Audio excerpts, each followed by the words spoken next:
Welcome, everyone. I hope you are doing well. Thank you very much for joining us today. My name is Marian, and I'm an international marketing specialist at the University of Tartu. I am very happy to welcome you to the Alumni Talks 2023 event, and I will be your host today. So, Alumni Talks is our new series where our fantastic alumni share their story of studying at the University of Tartu, and they will give a short lecture on a topic they chose. So, today I am here with Dejan, and he was born in Macedonia and has lived in Estonia since 2009.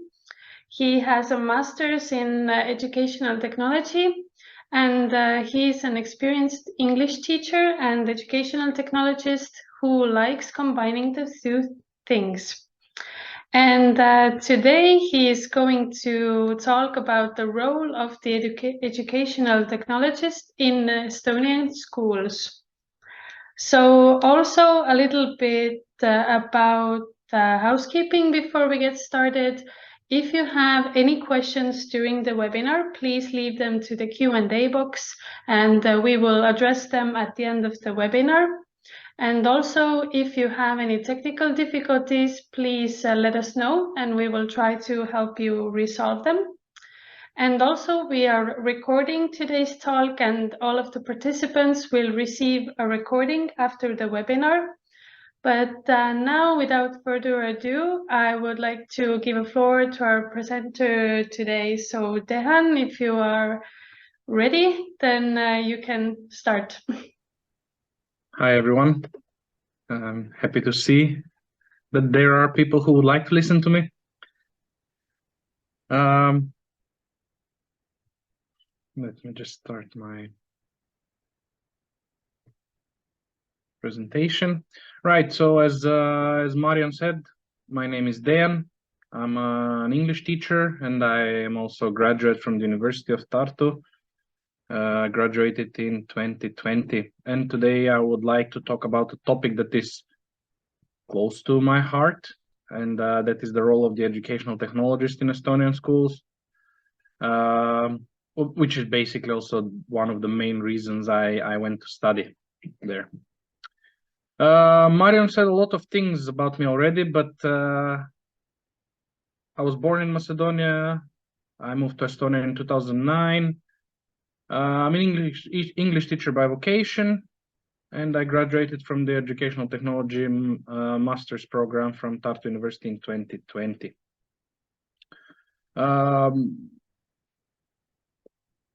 My journey at Tartu University.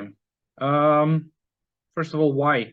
Having worked as an English teacher for many years here, in every school that I have worked, I paid attention to that person that called themselves educational technologists, and I kind of got very interested in what they are doing in their everyday work. And I got close to all of them, and I got really interested in what they were doing, and I researched a bit where you can study that and how you can study that. So yes, I found the program in Tartu, and it was even more appealing to me when I found out that it was a one-year master's program. It was very intensive, but it was worth it. And I was eligible to sign up for it because my bachelor's degree was 4 years or 8 semesters, so I automatically qualified to apply for this. Otherwise, it wouldn't have been master's if you had bachelor with 6 semesters. And I explored a bit, and it was really appealing. So I applied for it. I got in there, and expectations. I don't think I had many expectations. I kind of knew what was expected from me or what an educational technologist does, but I wanted to kind of get more deep into the role, not, let's say, not technically, but more how to say, intellectually. And after graduating, I can tell that it fulfilled my expectations. We had a lot of subjects. As I said, it was quite intensive to manage to cover everything in 1 year or in 2 semesters. But we had psychology. We had we had subjects where we learned how to use technology in an effective way. And 2 years on, I can say that it was one of the most useful things I've done in my life.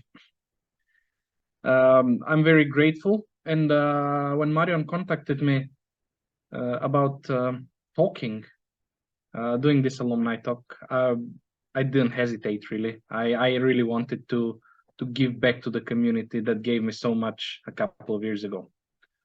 But back to the topic, educational technology in Estonia. There are 2 main players. One is the Eesti Haridustehnoloogide Liit, or that is the Association of Educational Technologists, and EdTech Estonia. The first one, they're maybe the more important ones, the Association of Educational Technologists. So it is a non-governmental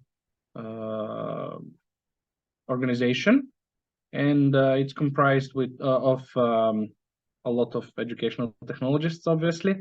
There is a management board, and that management board changes every year in order to bring fresh ideas to the organization. It is quite new, so to say. It was formed in 2016. However, it existed from way before that, maybe from 2012, if I'm not mistaken. Only it was officialized in 2016. And what does this association do? In coordination with the Ministry of Education and Harno, which is the branch of the Ministry of Education, they organize web seminars. They organize training in different schools. For the students, there is the option of organizing live lessons. So, for example, you can write to them and ask for certain aspects or certain topics that you would like to discuss, or them to discuss, and they would sorry, and agree on a time, and then a specialist from the association would come and talk to the students. They also operate on social media. There is a Facebook page where they share different apps and environments that are useful for the classroom. And also every year among them, they vote on the most useful apps and environments of the year. And they are divided into different categories. If you're more interested in it, you can always visit the website. I'll show you a bit later. The second player, EdTech Estonia.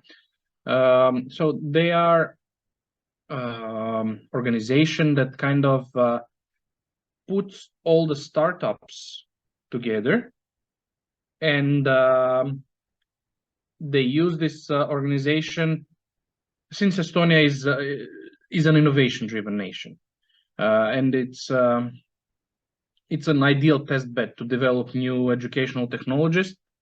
So what Tech Estonia does is they pitch these ideas to different schools, to different teachers, to different educational technologists, in order to test them, in order to see whether they can be used in classrooms, and that is this cooperation between schools and the organization. At the same time, they also export different ideas. So a lot of startups from Estonia actually don't work in Estonia. They work with schools from other countries, depending on the aim of the app or the environment. Just a quick overview. Who are the members of of the EdTech Estonia organization. As you can see, they are divided by categories, but this is just an overview of some of the startups and companies that cooperate with them. Many of them are LMSs, or learning management systems. There are a lot of application systems. There are this MentorNote, for example, is an internet environment where you can find a mentor, private mentor for subjects that you are not very good at or that you're not familiar with. Lockwiz is a company that helps learning by it combines basically geocaching with learning, and etc. All these different companies that most of them have actually tested their apps and environments in Estonian schools before going public. And this is also a screenshot from the website of the Association of Educational Technologists. Most of it is in Estonian. However, you can see from time to time some nice person sits down and translates many of the articles into English.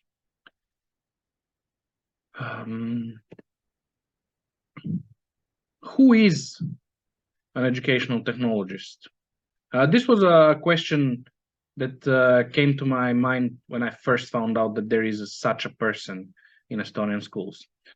So this person is a leader, a pioneer, innovator, motivator, and you see, most important, promoter of digital progress. He's an inspirator, presenter of tools, advisor who involves trainer for students and teachers. And this is very important, this trainer for students and teachers. Because what does an educational technologist do? They assist teachers with the implementation of technologies in the classroom. They find tests and they share electronic learning tools. They develop digital learning materials. They administer different learning environments. They develop digital competencies of the school staff. They lead the digital development in the school. And if necessary, they hold your hand or the mouse. This is especially important actually with teachers that are afraid of accepting or implementing new technologies. So I would say that it is quite important to have this person. Over the years, the role of the educational technologist has changed. Let's say during the COVID, so around the time when I graduated and before, the role of the educational technologist had its boom.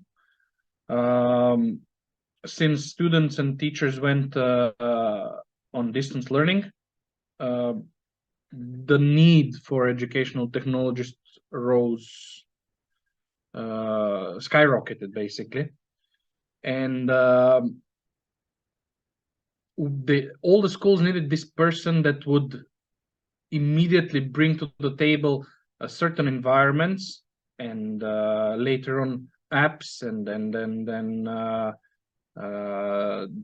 different tools that would make the work of teachers easier from one hand, at the same time the learning of the students easier, or kind of to adapt students and teachers to the new situation. So very often when they were looking for an educational technologist, they were looking for someone that would be able to train the teachers to use these most simple, or well, most common video tools for video lessons, obviously. And from there, we continue to a person that creates a place where students and teachers can upload their materials and then administer those places. And from there, the administration part kind of grew, that an educational technologist is also able to administer different learning management systems and basically be able to assist the teachers with not only environments and apps that are familiar to them, but also ones that are, for example, you're a teacher and you find something that you would like to use, and then the educational technologist is the one that should dive deep into this app and see if it is useful, if it is, and a very important part, that it complies with the GDPR requirements. This was a very often an obstacle, because at the time when everyone went over to distance learning, a lot of apps and environments came up, and they were of course appealing to teachers because they looked glossy and shiny and, you know, attractive, and a lot of teachers started using them on their own accord, you know, the one that are more capable or more tech savvy. However, many of them did not comply with the GDPR, so we had to kind of double down on some of the apps and the environments. And that is also one of the qualities or skills that an educational technologist should possess, to basically know the GDPR inside and out. Here I have a couple of job ads for educational technologists. They are translated from Estonian to English. So you see the first one: you're welcome to apply if you're familiar with LMS and environments connected to schoolwork, and there are some brought out. Tahvel is an LMS. Google Drive is obviously, Estonian schools are using Google Drive or Google for Education, used to use it for free. Then ACE is the educational info system, and Moodle is also an LMS used by mostly universities, but some schools also like to put their courses up there as well. You're able to set these systems up and administer them. So what they would expect from an educational technologist is to kind of set different classrooms, different drives for different teachers, and teach them how to use everything, be able to filter out the information, because students did post a lot, and students did upload a lot of things, so everything had to be checked. You can solve problems while at the same time sustaining calmness and composure. Again, this came during the Corona time, when obviously the fuses were short, and everyone was trying to do things quickly, and very often there were problems with internet connection, there were problems with different environments, and educational technologists were supposed to be there with a smiley face to help all the teachers. This was especially difficult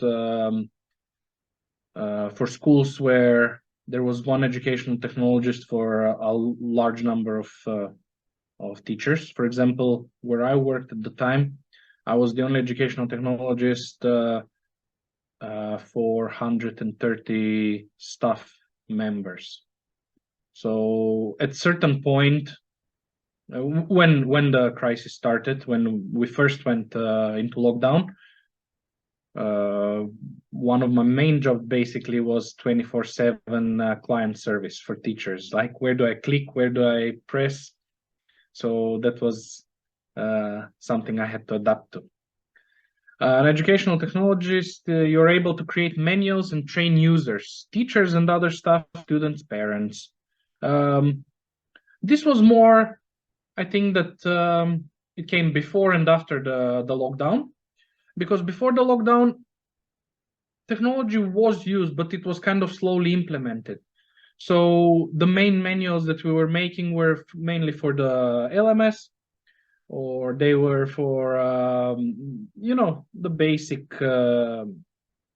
apps like Word, Excel, or how to use Canva or things like that. And then after that, after the lockdown, obviously, when teachers were super interested in technology, when they kind of dipped their toes in the water, they kind of wanted to know more and to experiment more. So we were there. Again, this was something very useful for schools with large staff membership, because manuals are kind of generalized. Manuals are generalized, and training users could either be in small groups, could be individual, or it could be for the whole school. Now, this is the second part that became a bit more difficult, was when it was expected from educational technologists to train students and parents. For students, it was a bit easier because you could find time, to attend a lesson or to create a manual or something like that. But for parents, it had to be done, let's say, a bit out of your normal working hours, because most parents work. And at the beginning, parents were obviously very interested in what their kids are doing online and how they're learning and things like that. So we had to also train parents to be able to help their own kids, because sometimes they couldn't join a video lesson, and they had to find solutions by themselves. So these manuals were kind of useful. You're capable of giving suggestions to the management about everything connected to educational technology. This was in coordination with the IT manager. So every school, most of the schools in Estonia are very well equipped with technology. If not a laptop for every kid, at least they have a few laptop stations or computer classes where students could go and practice. And one of the roles of the educational technologist was to help the management in ordering or applying for tenders or procurements, prepare those papers and things like that. So basically, this is how it was at the beginning. Now, when we're back from lockdown, the role of the educational technologist is a bit more fluid. So you could see an ad like this, like the second one. If you're motivated enough to coordinate our digital learning process, find new innovative solutions, advise and support our staff and learners with the use and capabilities of digital materials in the learning process, you're more than welcome to join our team. So why am I saying it is a bit more fluid? Because now it's not, a pressing subject. It's not like kids are at home waiting to be taught, or they are they're struggling with certain technologies. Now it is more that we're kind of laying the ground for the future, in a sense, like what if, or if we need to again go into lockdown, or nowadays actually a lot of schools are offering home learning option or distance learning options to students if it is justified. Being away for a long time, obviously students need this contact, so so this is more than welcome. However, if they're traveling with their parents, or if they have certain reasons, or if they strived during distance learning, they might want to continue that. Sorry. So a lot of schools are offering this, and this is what educational technologists are focusing on now.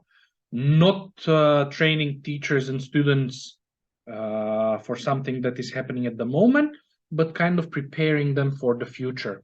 And it is not only for distance learning, but also to use technology in a way that is effective. And that is what we'll learn basically during our year at the University of Tartu. And the question is always, what is effective use of technology? And for a lot of schools, or for different schools and for different people, the answer is different. Whether effective technology use is whether it helps you to do something in a shorter amount of time, whether it helps you learn in a way that is different, whether you can let the students, or whether you could give students a bit more, so to say, freedom in learning. And this is the role of the educational technologist nowadays, that we are able to give these technologies to the teachers so that they can use them in an effective way. And of course, to make sure that teachers are not afraid of technology, that technology is not our enemy, it is our friend if we use it properly. A lot of teachers are afraid of using technology in their lessons, mostly because they see that the students are nowadays on their phones or on their computers all day long. So they think that they are kind of addicted, and many of them are. However, it doesn't need to be that you play games or that you do only PowerPoint presentations. It is a nice skill to have, but it is not essential. Nowadays, we can make books using technology. We can make animes. We can make all kinds of graphics, and I don't know. There is this chatbot that you can use for your learning, and there are so many different ways. And it is important to spread this message across, that technology can be and is our friend, not our enemy. When a job ad pops up for an educational technologist, very often it is not full-time. And this is mainly because an educational technologist very often is not only a technologist, but also a teacher. And myself also, when I'm looking for a job as an educational technologist, I also look for either to have a few lessons as an English teacher, or IT lessons, or whatever, just so that I have where to practice these skills and maybe experiment a bit as well before I can create these manuals, or before I can suggest different technologies to different teachers. The modern way nowadays to do things is during staff meetings, you sell the idea of educational technology, and kind of you present the ideas to the teachers, what you're capable of, or what they might be capable of. And you give them different options, and the teachers either create different groups, smaller groups, or if there is something that they're more interested in, they could ask you for individual not lessons, but meetings, where you could either train them or give them advice or suggestion, or basically visit their lessons and then try out new things directly with their students. And what we did in the previous school was also not only with computers, but also with robotics. Very often they know how to use these things, but they're afraid. So an educational technologist should be there sometimes only as a support,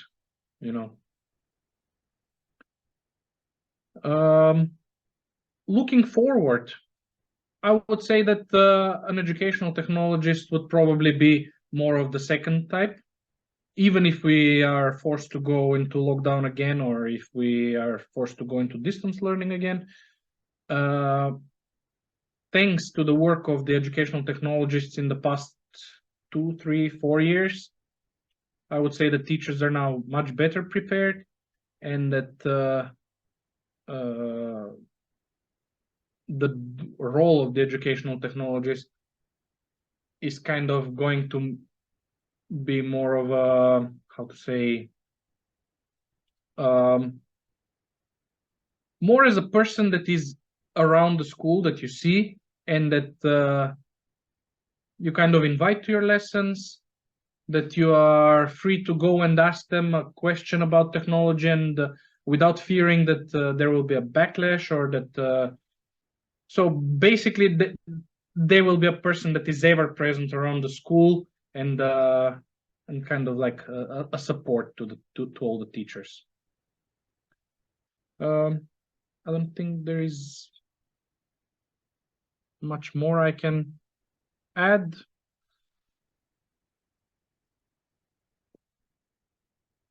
I see a lot of questions.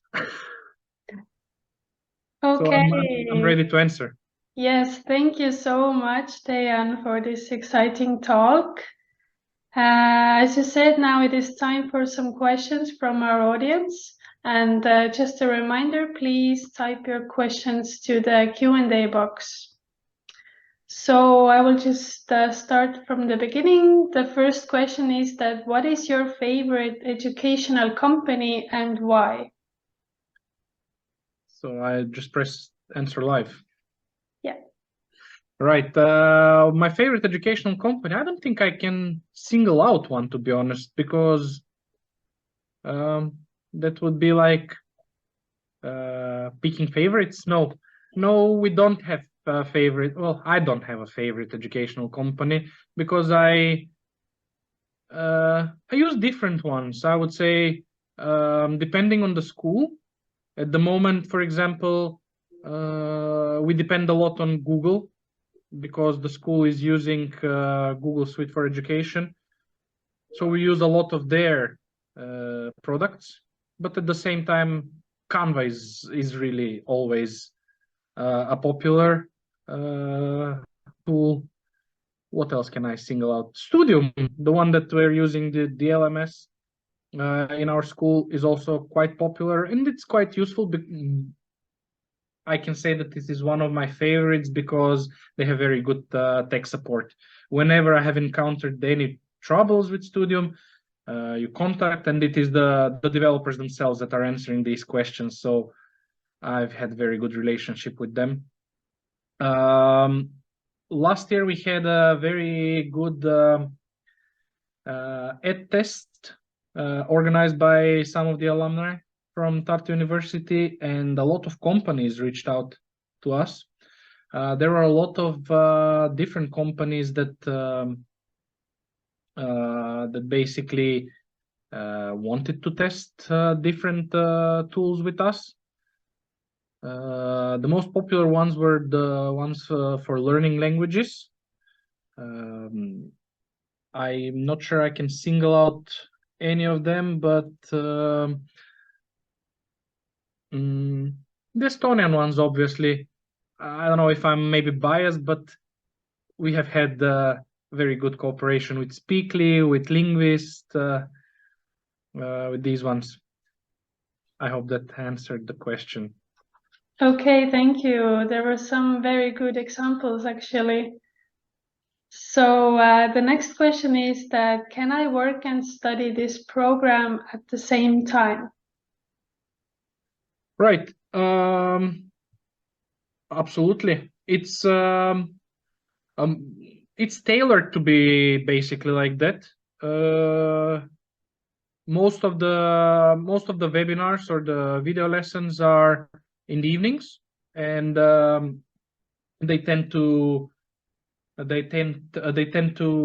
organize it in a way that it fits students from all across the world, because we had, for example, students from Jamaica, and then from Canada, and from where was it? From Azerbaijan and different countries, from Kenya as well. So it is a bit difficult to find, time that suits everyone. But most of the time it worked for us. So to short answer would be yes. Long answer, I think that it is doable in a sense that you need to organize it a bit, and then I think the university also comes as comes across as a big with a lot of help. Yes, thank you. So let's take this question. What was the subject you enjoyed the most when studying the program, and why? Ooh, it's a very good question. I really enjoyed a lot of subjects.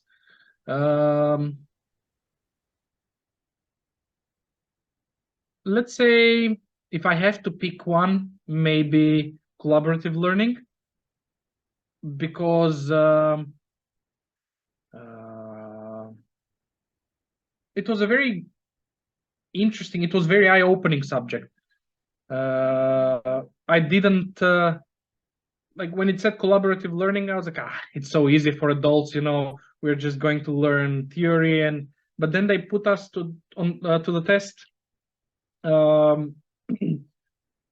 Like we had to apply what we learned into practice, and this is what I liked the most about the program, that it is very practical, and it was not as easy, but the professor was very forthcoming, and it was challenging, and that's what I liked the most about it, I guess.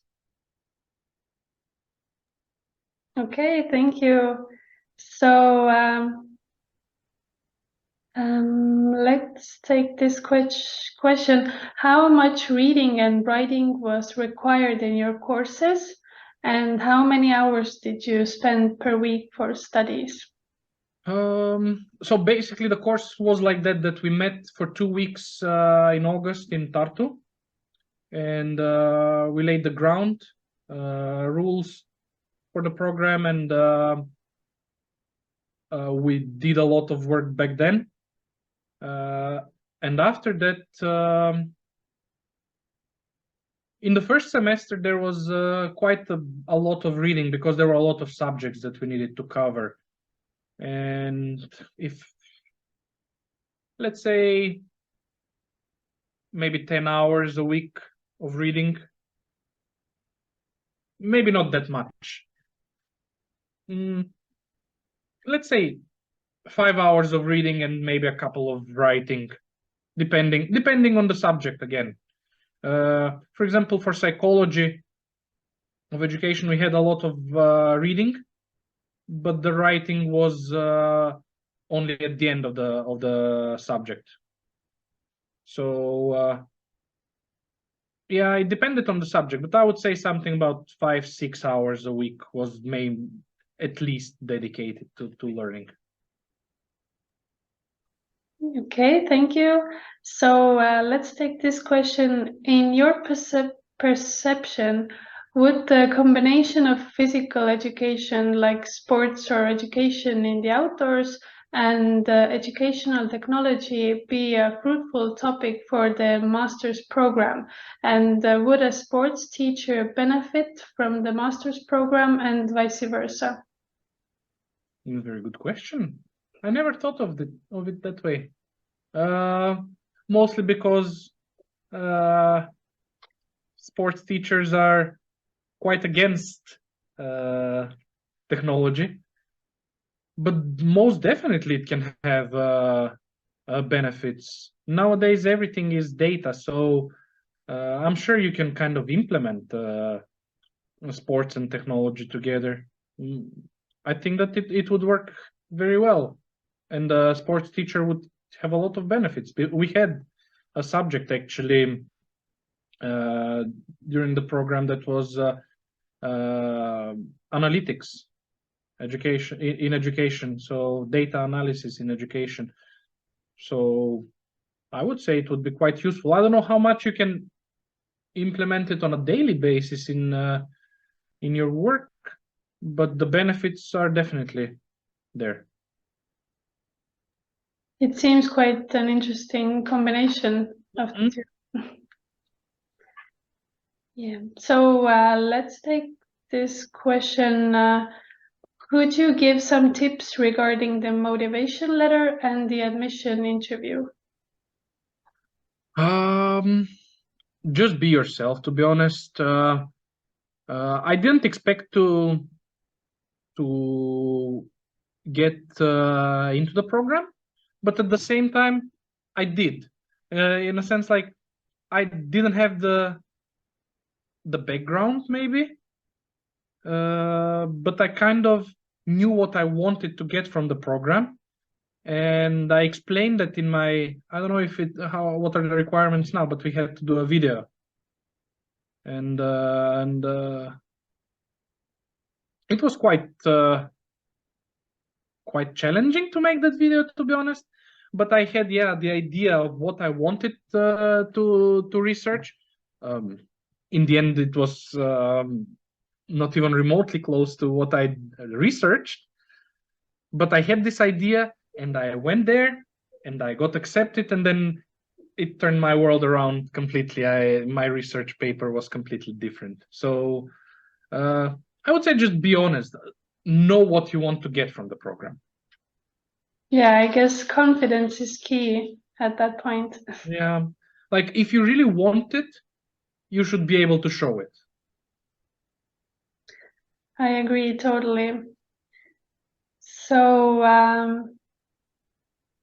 there's a question, what educational methods are the most used nowadays, and which one would you recommend for the teachers? Educational methods, that's a bit out of the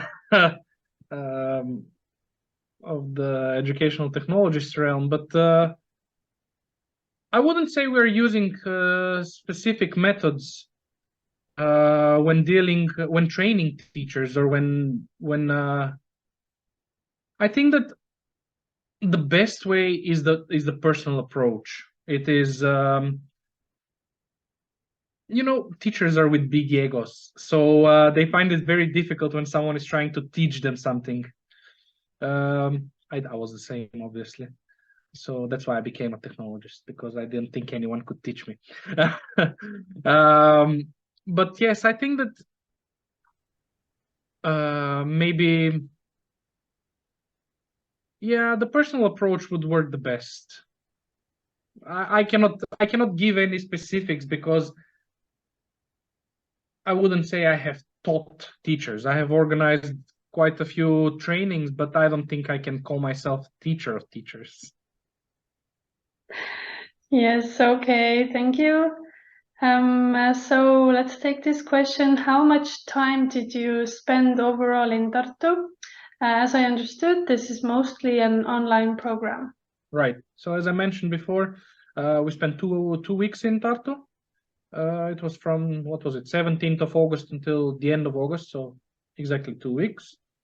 It was, again, quite intensive. It was from 10 in the morning until some 6 in the evening, I think, something like that, with lunch breaks, obviously. But it was a very useful 2 weeks, because, as you said, it's mostly online program, and maybe you will never meet these people, and it is important to know them a tiny bit, because you will work a lot together. So those 2 weeks were very, very useful for us. So unfortunately, we didn't get to go back for the defense. We did our thesis defense online.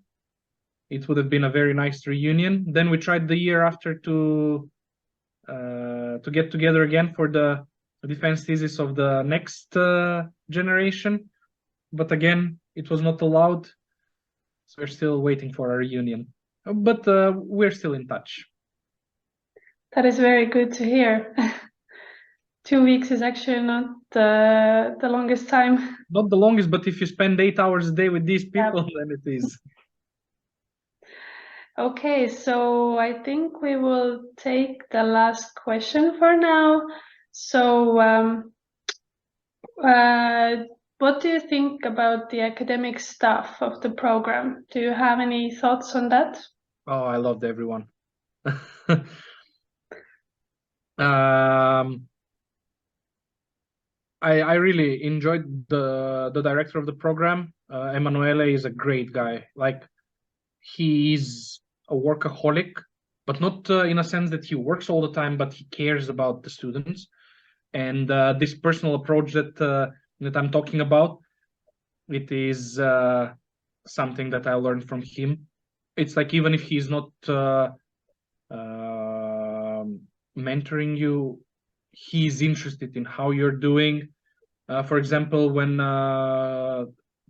we went into lockdown, I had a period when I didn't physically have time to do anything for the university. So he reached out and tried to encourage me to find that bit of time in order to graduate.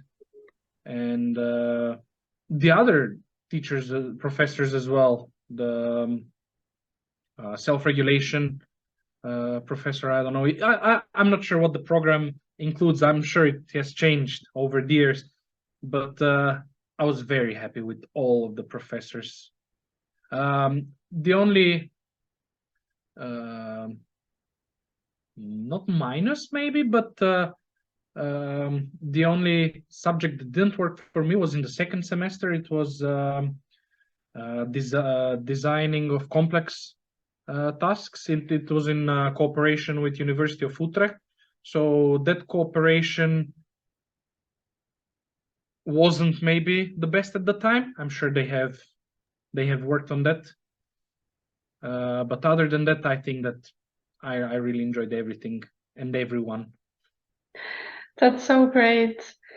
Okay, thank you. Well, I believe we covered almost all of the questions from our audience. I would like to thank our presenter, Dejan, for sharing his experience and for a great talk on an interesting topic.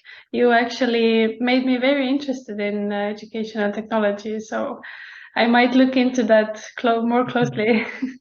Thank you very much for joining. I hope I gave you a bit clearer picture on what the role of the educational technologist is, what is expected, and a bit more about the program. And if you are thinking about joining it, don't hesitate. It's worth it. It really Yes, is. thank you. And thank you all also to our audience for being with us today. And before we finish, there's a few things I would like to say. If you are a future student and planning to apply to education and technology program this year, the application period has already started and the deadline is on 15 March. And also there is going to be a virtual meeting with the program director where you can ask any questions you have regarding the program. And Don't miss that one. Sorry? Don't miss that one. Yes, definitely. And we will also send you the information along with the recording of today's talk. So I think that's it. Thank you again to everybody for joining us, especially thank you to Dejan. And I wish you a nice evening.